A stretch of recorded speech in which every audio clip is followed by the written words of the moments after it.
Black Bruin Fight Club Türkiye'yi sunar.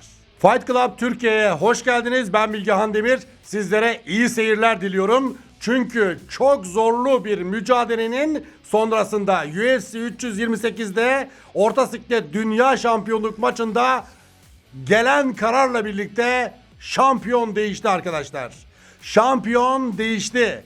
İşte bu mücadelenin öncesini, sırasını ve sonrasını sizlere anlatmak için buradayım. Programımız başlıyor.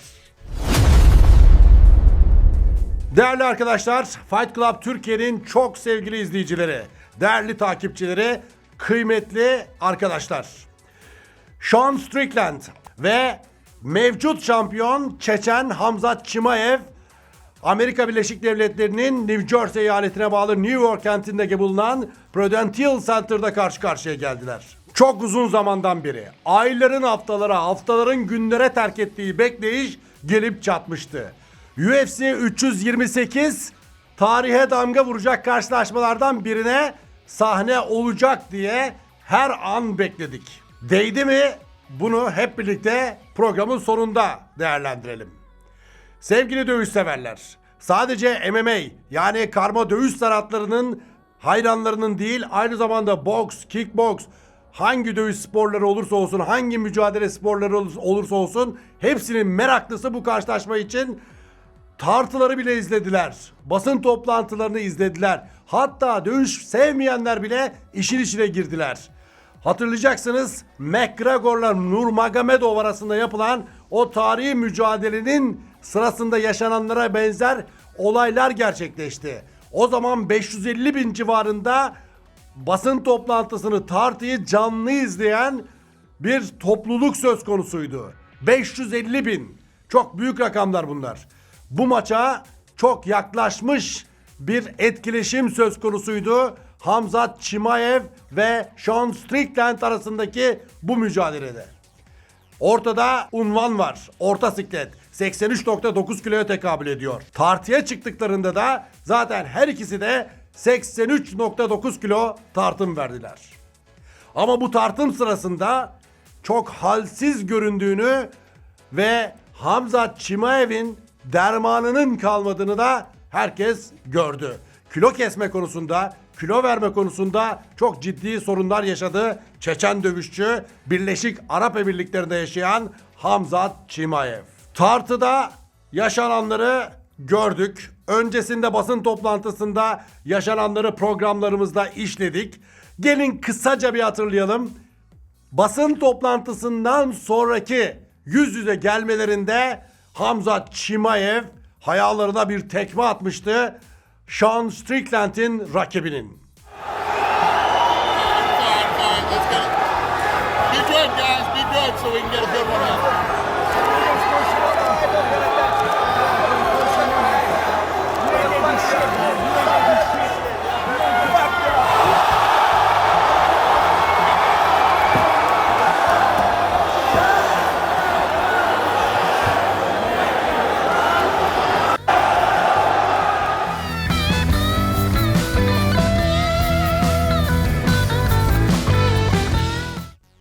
Tabii bunun bir sebebi vardı. Sevgili dövüş severler, aralarında çok büyük bir husumet söz konusu. Bu husumeti de ben 5 madde olarak sizlere sıraladım. İşte nefretin arkasındaki 5 ana sebep. 1. Salon zorbası suçlamaları.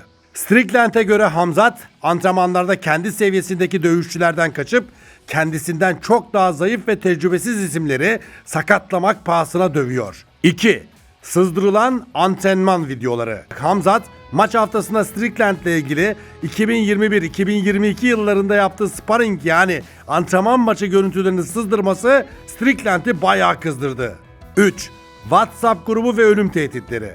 Strickland ortak bir dövüşçü arkadaşları hakkında şaka yapınca Khamzat araya giriyor, Strickland'e ağır hakaretler ediyor ve onu öldürmekle tehdit ediyormuş. Strickland de ona bir konum atıp eğer erkeksen buraya gel demiş. Strickland'e göre Khamzat konuma gelmemiş. 4. Silahlı tehdit. Khamzat bir tartışma sonrası Strickland'in spor salonuna silahla geldiğini iddia etti.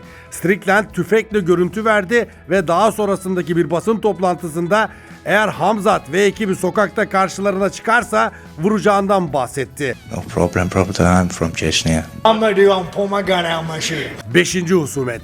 Kişisel farklılıklar. Strickland, Hamzat'ın Çeçen lider Kadiroğlu olan yakın dostluğunu sık sık eleştiriyor ve onu sahte sert adam olmakla suçluyor. Bununla da kalmıyor ve onu ülkesini terk edip oralardaki sert hayattan kopup kaçtığını, önce İsveç'e sonra da Birleşik Arap Emirlikleri'ne sığıntı olduğundan bahsediyor. İşte bu sebeplerden dolayı da maçın tansiyonu çok yükseldi. Tartıda birbirlerine giremediler çünkü güvenlik biraz daha fazlaydı. Polis korumaları mı dersiniz? Neler dersiniz neler? Otel odasının önünde bekleyen polis memurları vardı Hamzat Chimaev'in. Çünkü silahla vurma tehdidinde bulunmuştu Sean Strickland. Bu kadar gerilmiş bir ortamda maç anı gelip çattığında bakın neler olacak şimdi birazdan. Ama öncesine gidelim. Her iki dövüşçünün soyunma odası görüntülerinden şöyle bir göz atalım neler yaşanmış.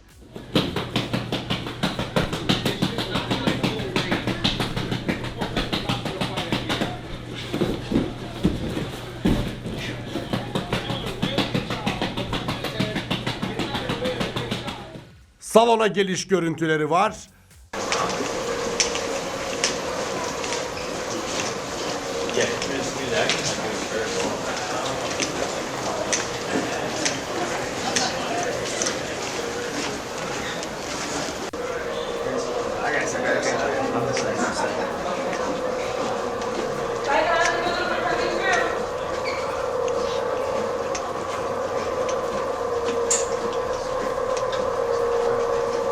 UFC'nin bir başka süperstar dövüşçüsü Arman Sarukyan da Hamzat Chimaev'le birlikteydi. Kafeste onun takımında yer aldı.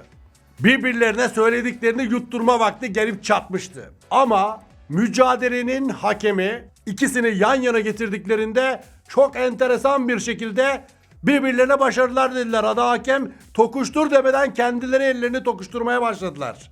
Ve maç başladığı sırada bir daha tokuşladılar. Hatta maç öncesinde diyaloglara bile girdiler centilmence. Herkes şaşırmıştı. Biz de ekran başında şaşırdık. Tabii ki doğrusu bu. Ama bundan önce bunları neden yaptınız? Bakın son 24 saatte bir şeyler olmuş. Son 24 saatte bir şeyler olmuş. Acaba ne oldu? Aralarında öz kardeş gibi bir görüntü vardı maçın tamamında. Her raunda başlarken el tokuşturmalar. Her round bittiğinde yine yumrukları birbirine çarpıştırmalar. Centilmenlikler. En ufak bir şey oluyor birbirlerinden özür dilemeler. Acayip bir centilmenlik. Yani siyahla beyaz kadar arada bir fark söz konusuydu maçın öncesiyle maçın sırası arasında. Düşmanca davranışlar, hatta birbirlerini öldürmeye yönelik tehditlerden tutun da neler neler yaşandı. Maç içinde bambaşka bir ikili söz konusuydu. Neyse mücadele başladı. Herkes rekor sürede rakiplerini takedown etme başarısı gösteren Hamzat Chimaev'den bir takedown bekliyordu ki daha 30 saniye geçmeden bu takedown gerçekleşti. Takedown gerçekleşti ve birinci roundun sonuna kadar yerde kaldılar. Ve Hamzat Chimaev rakibinin sırtında geçirdi 4,5 dakikayı. Ve bu 4,5 dakika içinde defalarca rear naked çok fırsatı gelse de bunu başaramadı ya da başarmadı Hamzat Chimaev. Hele birinci roundun sonlarında bir pozisyon vardı ki rear naked choke'u rahatlıkla yapabileceği bir anda bundan vazgeçti. İkinci round başladığında takedown ne zaman gelir diye bekledik. 1,5 dakika sürdü. 1,5 dakika sonra rakibini yere almaya başardı ama bir değişiklik vardı. İlk roundda rakibinin sırtında olan Hamzat Chimaev bu kez sırt üstü yerde yatıyordu ve savunmaya geçmişti. Tam guard yani full guard vaziyette rakibine karşı kendisini savundu. Sonra baktılar olmuyor. Sean Strickland ayağa kalkmayı tercih etti. Bıraktı ayağa kalktılar. Sonra bir takedown daha geldi ve bir kez daha sırtı yerdeydi Hamzat Chimaev'in. Bu kez half guard pozisyonunda, yarı guard pozisyonunda rakibine karşı savunma gerçekleştirdi Hamzat Chimaev. ve 3. raunda kadar, yani 2. raundun bitimine kadar da böyle yerde kaldı. Maçın içinde her şey yaşanıyordu. Hem sırtında yapmış olduğu hücum varyasyonlu yer oyunlarını denedi. 2. raundda da sırtı yerdeyken savunma ağırlıklı bir mücadeleyle Sean Strickland'e fırsat tanımamaya çalıştı. Ama 2. round heyecanlıydı. Amerikalı seyirciler özellikle Sean Strickland yukarıya, yani rakibinin üzerine çıktığında büyük bir tufan koptu. Ama 2. roundda da birbirlerine çok büyük bir üstünlük sağlayamadılar. Ama 2. roundu böylelikle Sean Strickland kazanmıştı. Ve 3. round gelip çattığında burada Khamzat Chimaev ve Sean Strickland 5 dakika boyunca stand-up fight, strike'larla oyunu sürdürmek istediler. Hiç yere inmediler. Bir saniye bile yerde olmadılar. 5 dakika boyunca ayakta devam eden bir mücadele vardı. Karşılaşmanın öncesinde Strickland ne diyordu? Yerde sevişir gibi dövüşmek de nedir? Ayakta çarpışacaksın benimle. Bunu yapmazsan erkek adam değilsin gibisinden sözler söyleyip onu güreş yapmamaya teşvik ediyordu. Ayakta dövüşmeye zorluyordu. Bir kez takedown bile denemesi yapmadan mücadele geçirdim planını mı ortaya koymuştu Khamzat Chimaev. Çeçen dövüşçü burada hem tekmelerini kullandı hem yumruklarını kullandı. Karşı tarafta Sean Strickland ise finisher savunmasıyla bu yumrukları alt etmeye çalıştı. Zaman zaman kendisi de vurdu ama neredeyse ben hatırlamıyorum bir adet bile tekme vurmadı Amerikalı dövüşçü. Bu 3. roundda doğrudan benim şahsi fikrim bir kickbox mücadelesi gibiydi ve kazanan roundu Khamzat oldu. 4. round da aslında 3. rounda çok benzer şekildeydi. Ama bir fark vardı. 4. roundun yine başlarına yakın bir zaman diliminde yere almayı başardı Khamzat Chimaev orada Strickland'i ve tellerde devam eden bir mücadelenin sonrasında tekrar ayağa kalktılar. Ama çok daha sert bir yumruk kombinasyonları, tekmeler söz konusuydu 3. rounda oranla. 3. roundda Strickland'in ağzı burnu kan içinde kaldı arkadaşlar. Gerçekten o kadar yumruk yedi, o kadar darbe aldı. Burnu kırılmış bile olabilir, bakın size söyleyeyim. 4. roundda da böyle ortada geçen bir mücadele vardı. Yani ona da verilebilir, ona da verilebilir. Ama yani hakkaniyetli bir şekilde puanlama yapmaya kalkarsak, takedown yapma girişimlerini de göz önüne alırsak ben burada Khamzat Chimaev'i bir tık daha önde görüyorum. 5. round başlar başlamaz daha 10 saniye içinde hemen Khamzat Chimaev rakibini yere almayı başardı. Orada yer oyunları denediyse de istediklerini yapamayınca tekrar ayağa kalktılar. Sean Strickland eski dünya şampiyonu, İsrail Adesanya'yı yenerek şampiyon olmuş bu adam Plessi'ye şampiyonluğunu kaybetmişti. Plessi de şampiyonluğu Khamzat'a kaybetmişti. Döndü dolaştı eski şampiyon Sean Strickland Khamzat'ın rakibi oldu. İşte bu mücadelede şampiyon olduğu round 5. round. Şampiyon değişti demiştik. Khamzat kaybetti arkadaşlar. Son 1,5 dakikada maçın tamamından daha güzel bir zaman dilimi gördük. Tekmeler, yumruklar gerçekten isabetli ve netti. Khamzat Chimaev'in yüzündeki deformasyon Burns mücadelesindeki deformasyona benzer vaziyetteydi. Nasıl 3. roundda ağzı burnu kan içinde kaldıysa Strickland'in 5. roundda da Khamzat'ın aynı şekilde oldu. Son 20 saniye Khamzat geri döndü. Round'u alabilmek için, çevirebilmek için her şeyi yaptı ama çeviremedi. 5. round Sean Strickland'e gitti. Karşılaşma bitti. Anında hemen minik bir kucaklaşma gördük orada. Ve sonrasında sevgili arkadaşlar Bruce Buffer anonslarını yaptı, kazananı açıkladı.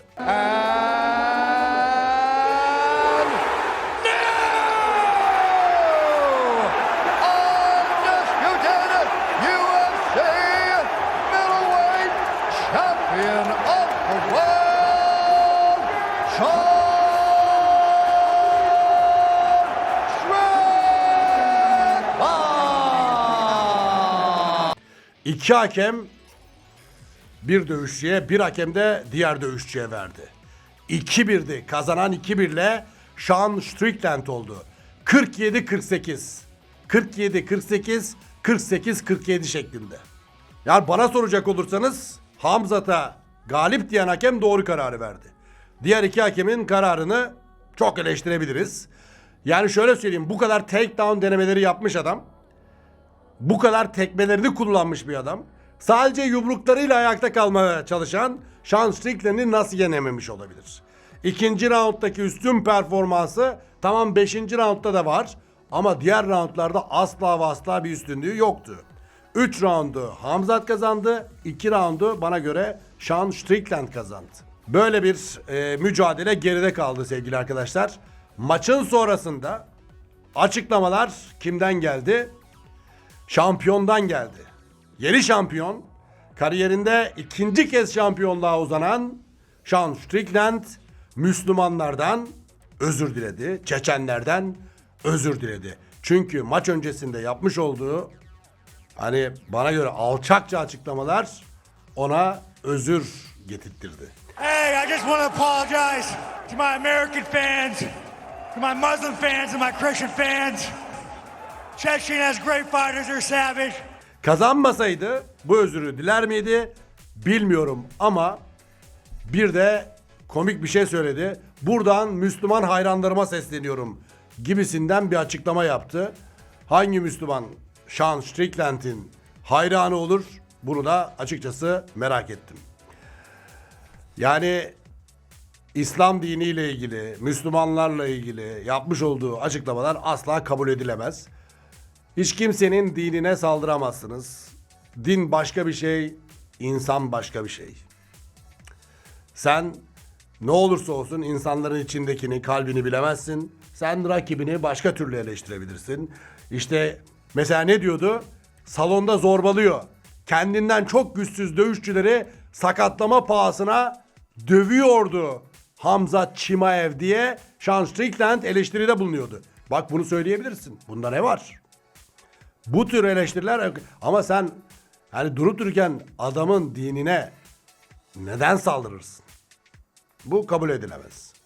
Neyse o konulara çok girmeyelim. İşin içinden çıkamayız. Ama konuşmalarımda haklı olduğumu düşünüyorum. Zaten haklı olduğumu düşünmesem konuşmam. Evet, ben Khamzat'ın kazanmasını açıkçası isterdim. Ama Sean Strickland de söylediklerinin altını doldurdu. Ve Joe Rogan bildi. O kadar da basit değil. Strickland'i yenmek o kadar da basit değil. Şansı var demişti. Ve o şans kullanıldı. Yeni şampiyon Amerikalı oldu. Programımızın sonuna geliyoruz. Hepinize mutlu yarınlar diliyorum. Çok soran oldu neden canlı anlatım yapmadın bu mücadeleye diye. Şöyle söyleyeyim. Zaten bir yayıncı kuruluş var arkadaşlar. Orada arkadaşlarımız Türkçe vaziyette anlatıyorlar zaten. Bunun yeterli olduğunu düşündüm. Ama Türkiye'yi çok yakından ilgilendiren bir mücadele olduğunda ben yine bu tür yayınlar yaparım. Kendi çapımda anlatımlarımı da sergilerim. Ama her maçı da böyle anlatmanın doğru olmadığını düşünüyorum. Zaten bir yayıncı kuruluş var. Esport Plus yayınladı. Arkadaşlarımız anlatıyorlardı. Ama bir Türk sporcu olduğunda ben bunu yapmak istiyorum. Ve onlara destek amaçlı da bu işi yapmayı doğru buluyorum. Ama bu sebeple bir canlı yayın anlatım yapmadım. Onu da sizlere aktarmış olayım. Fight Club Türkiye'ye abone olmayı unutmayın. Yanlış bilgi verdiysem lütfen düzeltin. Doğru bilgileri altta yazın. Yeni bilgiler geldiyse onları da altta not olarak geçirin. Ve ilk yorum yapan arkadaşımıza da Kayıp Madalyon kitabına hediye edeceğimi sizlere aktarmış olayım. Hatta şöyle yapalım. 1. ve 200. yoruma kitap verelim.